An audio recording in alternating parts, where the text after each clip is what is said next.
Amy and Jeffrey, welcome to the Science of Psychotherapy podcast. It's so great to have you guys here. Oh, what a pleasure to be here with you. Thank you for having us. Thanks for having us. And Richard here, holding the Sydney end of the story up. And we're very excited to have you here so close. I mean, you were saying how nice it is because you're in New Zealand, which is just 2 hours difference. You're excited. We're thrilled. Yes, none of us are sleep deprived to do this interview. It's outstanding. That's right. That's right. Now, we had a little bit of a introduction to, your book, The 6 Needs of Every Child. And that's the reason we wanted to get you guys on the show to have a bit of a chat about this book. It fits perfectly with our listeners who are primarily, therapists, and they're people, a lot of them working with kids. Yeah. And so we think this is a marvelous resource for them and for their clients. And I think it's a pretty marvelous resource for all our therapists and listeners who are parents. Oh, yes. Grandparents. This is great for so many people. It's such a broad-ranging thing. And what I love is also the subtitle, which is Empowering Parents and Kids. We always have to say that in things, but through the science of connection. Just music to our ears. But let's just start with just that generic thing. Just a couple of things. You're Americans in New Zealand. You've written this book. Can you give us just sort of a quick introduction into who you are and how you got into this book and how you ended up in this moment? And we want it in 30 seconds. Oh yeah. No worries. No problem. I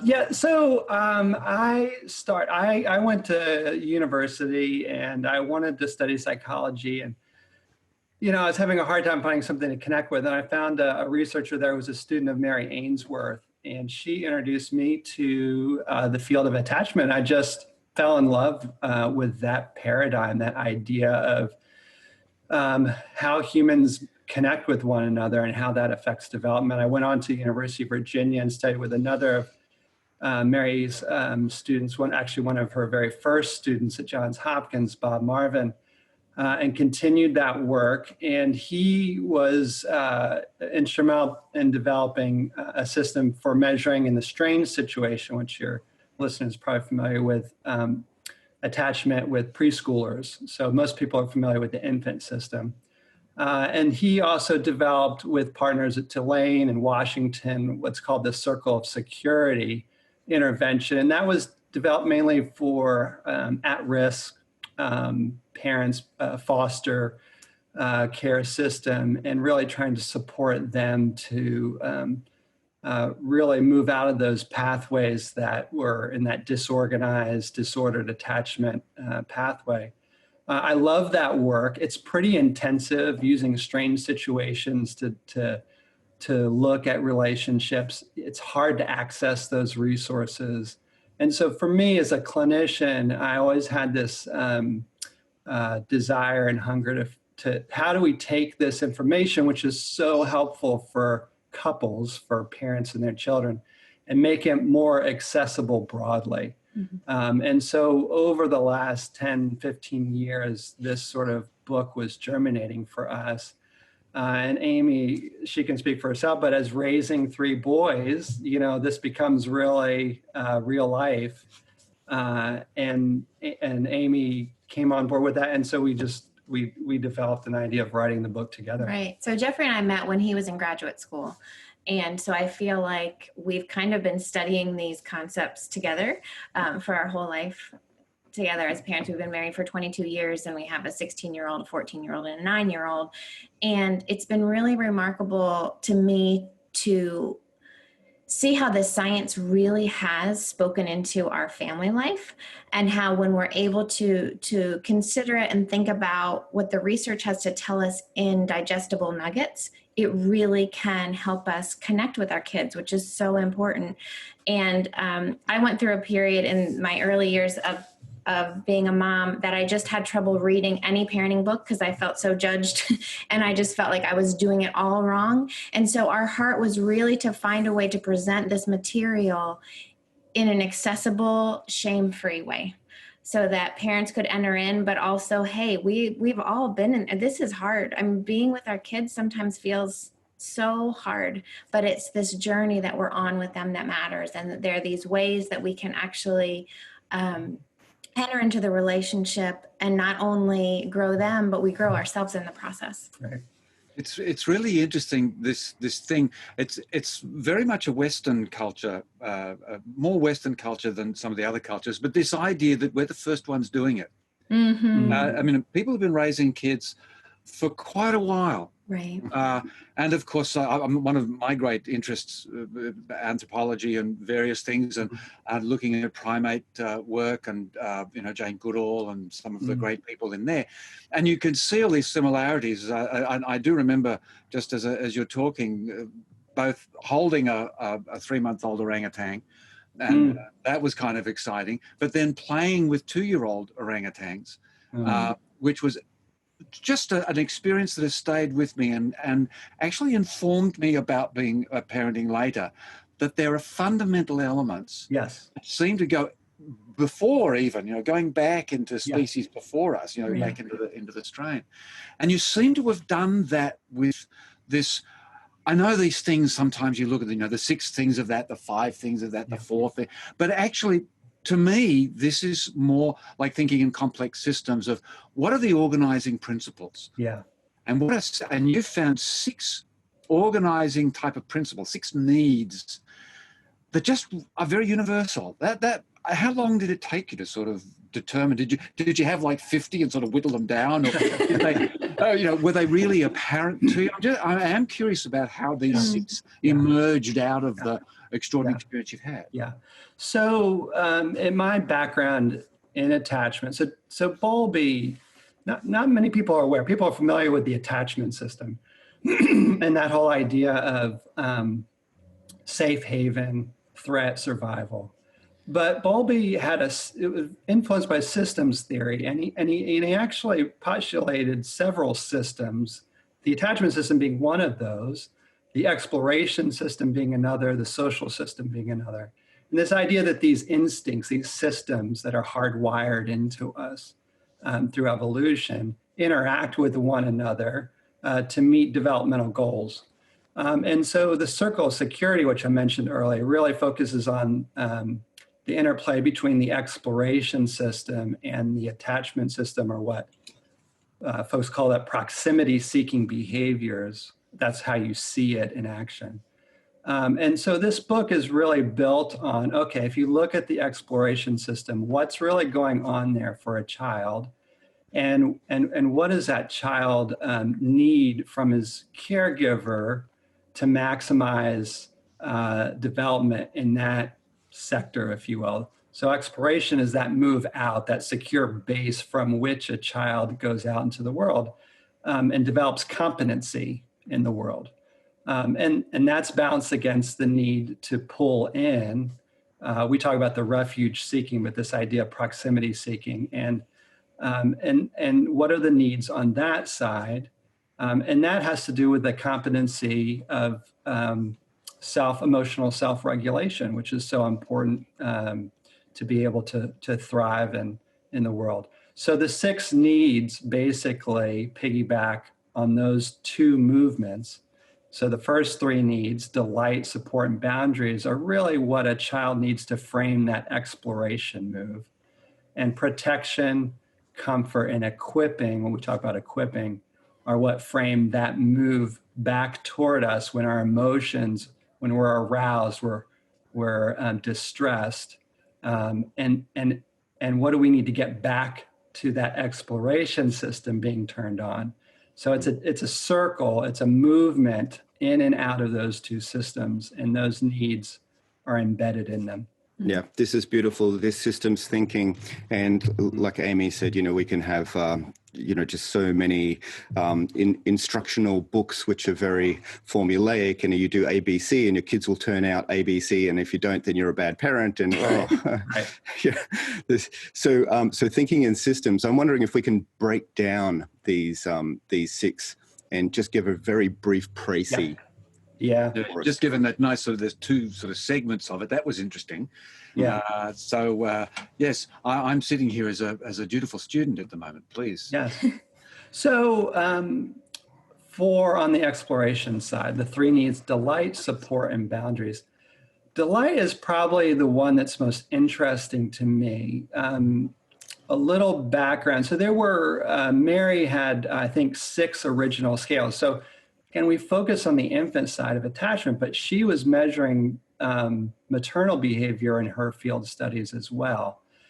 Sensitivity is the scale that people are probably most familiar with and is talked about in the research literature as being associated with maternal behavior, parental behavior, and secure attachment. But there were other things she was measuring. Delight was one of them, loving affection. Then there was several others.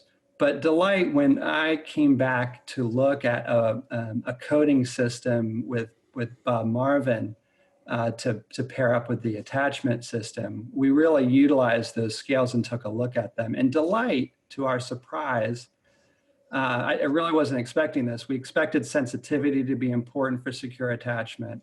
Rejection is certainly one. But delight had the highest correlation to secure attachment of all the scales that we used, which is really interesting because it's not an active behavior. It's an emotional interaction, and it's very subtle. And one thing that's so exciting to me about this, and we may talk about this more later, but so we have in the book, we have presented the needs as a compass to help people understand the movement and to think about directions to turn to when they're feeling stuck with their kids.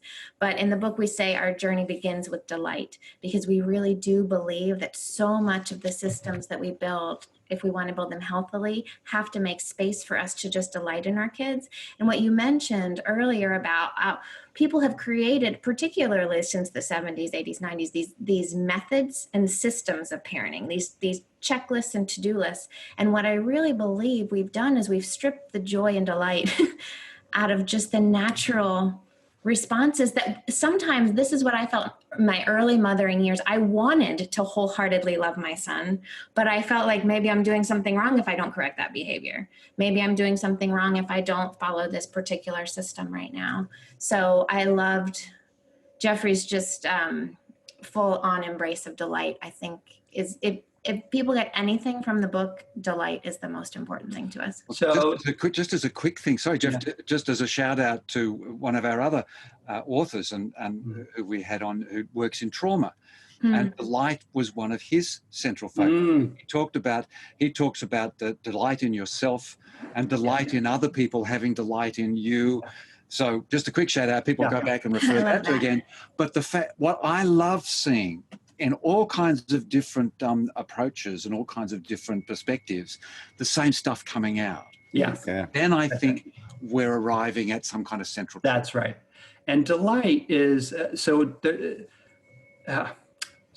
delight has a pair. Each of the needs on each side, explore and the refuge or proximity seeking side, they have a pair.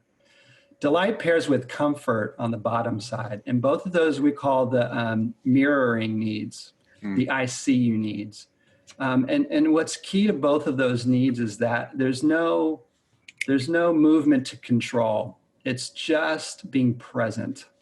Now in exploration, the presence that we have with our children is just, there you are. And I'm discovering who you are in the world. Like, how do you approach things? What are you interested in? That pause. And in a busy world, if nothing else, just having the ability to pause and have curiosity about your child. And this is where technology worries me, because we get bored so easily and we miss that window for delight. You go to the park, you watch your kid play. It's boring, but then you have these moments where you get tickled because you're like, oh, look at him doing that. Anyway, that's at the core of delight. It's just being present, it's being aware, and it's taking in without needing to control. Now, support is the next thing on that line, because as our children in that movement exploration, they're mastering things, they're discovering things, and things that it would be helpful for them to know. And they need our help to structure their exploration at times. We talk about following our children's lead. So what is it that they need from us to help them be more competent? And that's really at the core of support. And then at the end of that exploration move is boundaries. Boundaries has to do with the fact that, look, you're not the only person in the world. The world has its own set of needs and demands on you. And I have to explain to you how that works. So you can't just grab your toy from your sister because there's an effect of that you may not fully understand. And I have to help you understand that. And so we set boundaries on our children. The three on the bottom side, protection. Sometimes, and again, that compass that we use, because these needs flow into each other. So at a certain point, boundaries become an issue of, I need to protect you from other people who are crossing boundaries or things. If you run out into the street, I have to step in. Boundaries and protection, we are paired in that they are taking charge needs. So we have an authority with our children that they need from us because they're little and they're not mature. So protection is that bit where we see one step ahead where things are going to get dangerous and we do step in. Or our kids signals because they're distressed, they're scared, and we hear that cry, as Ainsworth pointed out, and then we make that move in a partnership to pull them in. Comfort's that next move after that, which is you're distressed, but you're safe. And now I have to see that distress and center myself in it with you without trying to make it quickly go away. Mm-hmm. And that's the big challenge for us as parents, for clinicians, when we sit in our office with our clients and there's an uncomfortable emotion. We have ideas in our own mind about what would make it better. Yeah. And we have to resist that temptation to move quickly to the last need, which is equipping, which is, okay, let's start to understand what's going on inside of you. How did we get here? And how might you move out of this distressing or painful space? So those are the 6 needs. Right, and I think there's probably a lot of advice and books that are just on that equipping part, and forget about all of the very relational parts that you've just been describing. Yeah. Now, in your practice, personal life, and in your practice, how have you seen these things play out, emerge with clients and in your own life? I'll go first, and then Amy can talk about family life in particular. I think the biggest move really is that Western thought you were talking about, Richard, that Western idea of individualism, and I have a job and a role, and then my child, has a job or a role. And so that's a one-way street. I do to you, mm-hmm. and then I follow up on it. Right. And if probably the biggest thing is making that shift to like an us, like we are in a boat together, and we have to find our way forward. I have a life, you have a life. It's not an equal partnership, but it is a partnership. And then how do I navigate a partnership? Well, that's where those needs come in. Where are we at? Where are you at? Where am I at right now? I want to go this way. You want to go that way. And obviously we're butting heads. And so it's, for me, it's getting people to reframe the whole conversation into relationship. And how does a relationship move forward? And that requires, as the adults, you set that tone, you take that lead. All right, son, what are you thinking? What do you need? What's getting in the way for you as a conversation as opposed to something I impose? I provide the structure for that. And it's really lovely to see couples, parents and their children engage in those kind of collaborative conversations and curiosity together. Yeah. Parents are so used to just having, what do I impose on the thing? Mm-hmm. And then how do I deal with the pushback? Yeah. And I think also it's this idea, what I love about what you've said is that every single parent who has come into your office over the years And certainly how I feel as a parent is I want the best for my child. I love my child, even if we're really struggling with each other. But the question that's somehow been put into our minds to ask is, what do I do? Right? So people are coming to Jeffrey's office. I'm asking myself in the kitchen with my kid who's having meltdown, what do I do? And so you're looking for an answer, and an answer tends to have a right or a wrong to go along with it. And if someone says, well, now is when you put them in the timeout and now you need to do this, and that doesn't work, well, then I feel like a failure, or I feel like my kid's a failure. Yep. And then that's going to show on my face. What's wrong with me? What's wrong with you? Right? So we're entering into this almost like achievement mindset in our parenting. Am I doing it right? Am I doing it wrong? But if I so Jeffrey said that he started to with his clients, change this to a language of needs. What does my child need right now? And then you start to consider your child as a person and as another individual, because these 6 needs that our kids have are also needs that we have in ourselves. So when we start to consider what a human need might be, then again, I just think it helps us to see them more fully and start to wonder about ourselves and how what they need might trigger us or make us see things that we need to. Right. And I like this thing that says, how shall I be with that person? Right. Richard, can I just say, the thing that comes to mind as we're talking about this is the strong cultural milieu that we're in whatever culture. Now, you guys, you've come from the United States, which I would probably consider almost like a hyper-individualistic kind of culture. Now you're immersed in another culture, which probably still is sort of Western individualistic, maybe a little less so. I'm not sure what your experience has been.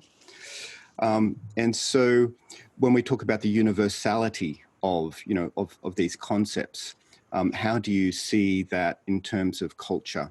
How does it all sit in a cultural frame? Yeah. Well, one of the things I am struck by, I think Australia, I've read commentators speak about this.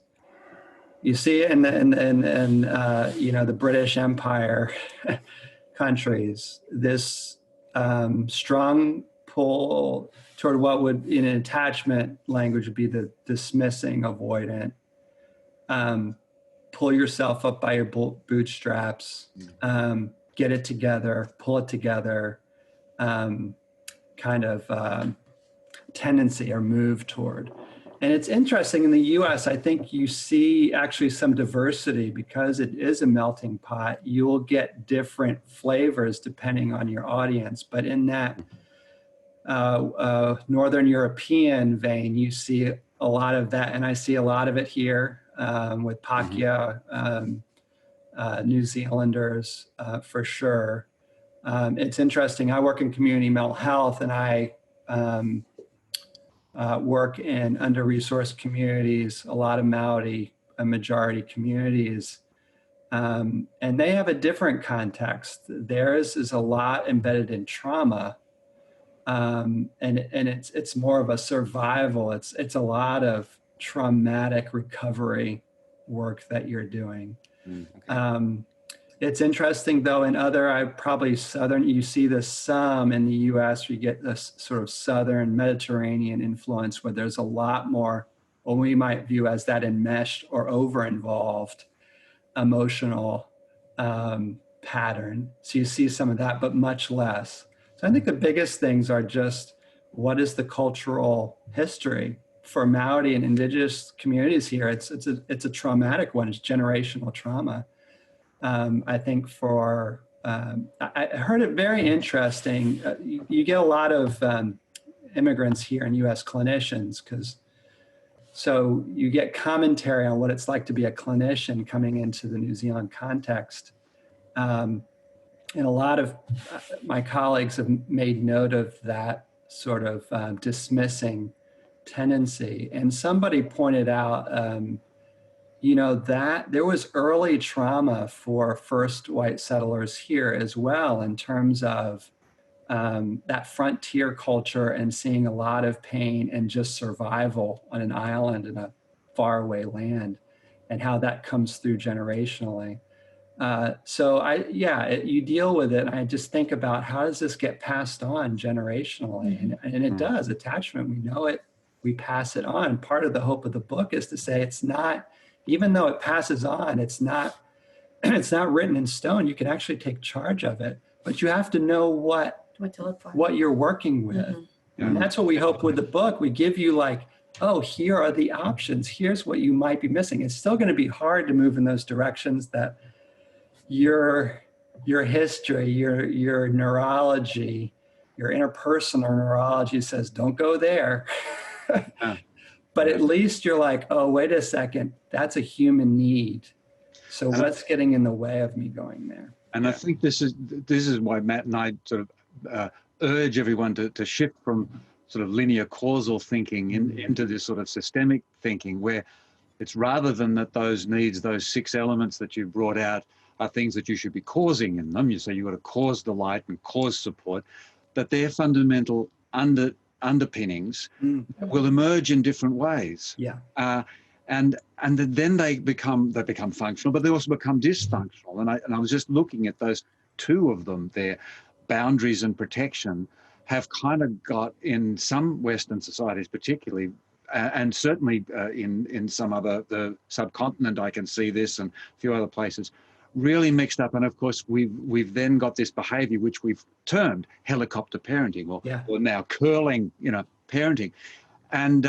And they're sort of dysfunctional elements that sometimes emerge out of these needs. Is that something, am I seeing something? No, you're getting it just right, because it was interesting writing. So when we wrote, how do you measure this in your, like, if you want to start looking at this in yourself, how do I respond to that need? Mm-hmm. We tend to think, oh, more is better, right? Comfort's a need. I need to start giving more of that. Yeah, more of these tablets are good. Yeah, exactly. And it's quite the opposite, except for delight, which is the only one I can look at and say, I'm not sure you can overdo delight. But for each of the other ones, for sure, the challenge is to find yourself in the goal, in some sense, is that good enough parenting. Is like land in the middle and things will probably work out. Right. And so the question is, where do I over respond? Where do I push too hard? And where do I tend to don't want to go there? I under respond. And that tends to be our patterns. We have tendencies where we want to go too hard, too much in a direction. And those tend to pair with things we're moving away from and trying to avoid, or really just it doesn't come up on our radar because we weren't primed to attend to that need when we were growing up in our first relationship. So you're exactly right. It's helping people say, oh, not more is better for everything. It's like, oh, these needs exist in a balance. And some days, some weeks, some years, that need is going to be more ascendant developmentally or whatever.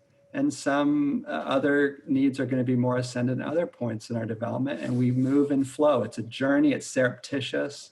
It's not a straight highway. So, yeah. Wonderful. Yeah. Well, this sounds like it's a good place to land this conversation. We've been sort of chatting for about half an hour now, and I think people are getting a really good sense of what this book is all about, and this reframing that you're hoping people will grab hold of. So I just want to thank you guys for being with us. So just to give you opportunity, is there anything that you'd like to sort of leave our listeners with before we wrap up? One thing I'd like to leave listeners with is we're proud of the book, and we're excited at how it could help parents think differently about their relationship with their children without, as Amy was saying, feeling an added burden of, I'm messing things up. It's going to generate, for people who engage with it, it's going to generate a lot of thought-provoking questions about your own childhood, about your own needs being met or not met. We developed curriculums to go with the book. And I think for listeners, those are going to be really powerful therapeutic tools. And I encourage folks, with the book, if you purchase the book, you'll have access to the curriculum. And I think the book launches in Australia and New Zealand in August. It's launched in the US this week. Right. But I really encourage parents, if they want to really grow themselves and their relationship, to really take a look at that curriculum, because it's I'm really hopeful that it'll be impactful for folks. Mm-hmm. Okay, Amy, how about your lovely voice in Oh, well, I think just as a kind of co-laborer in this process, again, just want to underline the hope that this brings a shame-free approach. I've worked with moms and organizations that work with parents, particularly mothers, for years professionally. And I think there is so much power in the work that we do and the way that we raise our kids. And so much of it is just embracing the wholeness of who we are, the good and the bad, and bringing that to the table. And so I just thank you both too for the opportunity to be here and share about this work with. That's lovely. And I've just got one sort of wind up myself, Matt, because what I see, and I knew it before even talking to you in the brief things I'd looked at, there's a framework here for life. Sure, you're looking at parents looking after kids. I'm seeing for therapists, this is a fabulous way to deal with clients. Exactly what you were saying. They come in, we say, what are we going to do? And then we do something, and then it doesn't. Is the client bad? Am I bad? This co-created We're all failures. Yeah, in that linear world, you risk it every time. And I've written extensively about this myself, so I'm really, attuned to what you're saying. But Bonnie Badnock and Alan Shaw and Dan Siegel and a whole bunch of people talking this co-created experience, this co-regulation, this beautiful thing if you're saying we're in the boat together. Yes. Mm-hmm. There's a bit of me, there's a bit of you, there's a bit of our, Yeah. And I just can't really verbalize the warmth that I'm feeling about the broadness that this applies to. And I'm just become a grandfather. My little granddaughter's only 3. This applies to me too. That experience, it's fabulous, fabulous. I just want to thank you so much for putting this down on paper so we can do it. And those extras of the curriculum, that's great, to return ourselves to something that works. Thank you very much. Wonderful. Jeffrey, Amy, thank you so much for joining us here on the Science of Psychotherapy podcast. It's been wonderful. We've loved it. Yes, thank you very much. Okay, see you later. Bye. Bye.